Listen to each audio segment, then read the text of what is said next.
London کے Heathrow airport کی فضائی حدود ہوائی جہازوں کی ٹریفک کے لیے بے حد مصروف سمجھی جاتی ہیں، مگر پچھلے چند دنوں سے برطانیہ ہی نہیں یورپ کے کئی ملکوں کی فضائیں بھی ہوائی آمد و رفت کی آوازوں سے خالی تھیں۔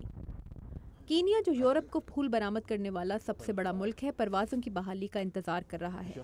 پھول اس امید پر سنبھالے جا رہے ہیں کہ شاید کہیں بھیجے جا سکیں، لیکن ٹنوں کے حساب سے سنبھالے گئے یہ پھول زیادہ دن زندہ نہیں رہیں گے۔ کینیا کے تاجروں کا کہنا ہے کہ انہیں $3 ملین روزانہ کا نقصان ہو رہا ہے۔ ہوائی جہازوں کی صنعت کو پہنچنے والا نقصان اس کے علاوہ ہے۔ کئی دنوں سے معطل ہونے والی ہزاروں پروازوں کا خسارہ تو اپنی جگہ، یورپی ایئر لائنز کو لاکھوں مسافروں کے ہوٹل میں قیام و طعام کے اخراجات بھی برداشت کرنے پڑے ہیں۔ برٹش ایئر ویز کے مطابق اسے $20 سے $30 ملین روزانہ کا نقصان ہو رہا ہے۔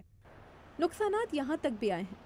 لندن کا سالانہ کتاب میلہ، جو ہر سال پبلشنگ کی دنیا کے بڑے بڑے نام ہی جمع نہیں کرتا، کتابوں سے محبت کرنے والوں کو بھی جمع کرتا ہے، اس سال بے رونق دکھائی دے رہا ہے، کیونکہ ہزاروں پبلشرز اور گاہک لندن پہنچ ہی نہیں سکے۔ آپ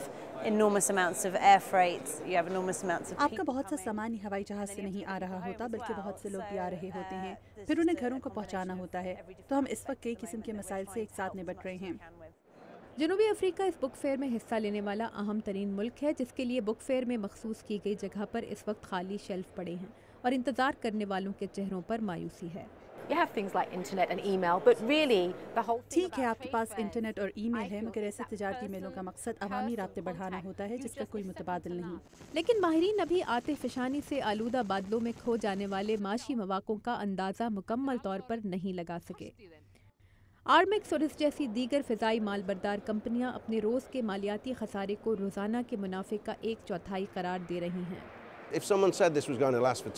اگر کوئی یہ بتا دے کہ یہ صورتحال کسی ہڑتال کی طرح 2 ہفتوں میں ٹھیک ہو جائے گی تو آپ کوئی منصوبہ بندی کر سکتے ہیں، مگر اس وقت کسی کو کچھ پتہ ہی نہیں۔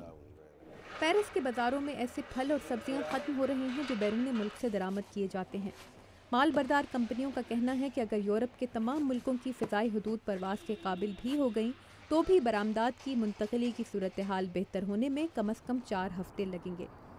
اب جبکہ لندن کی فضائی حدود میں اکا دکا طیارے دکھائی دینا شروع ہو گئے ہیں اور یورپی ایئرپورٹس نے بھی اپنے آپریشن شروع کر دیے ہیں، فضائی آمد و رفت میں پیدا ہونے والے اس اچانک خلل کے معاشی اثرات سے نکلنے میں کئی ملکوں کو خاصا وقت لگ سکتا ہے۔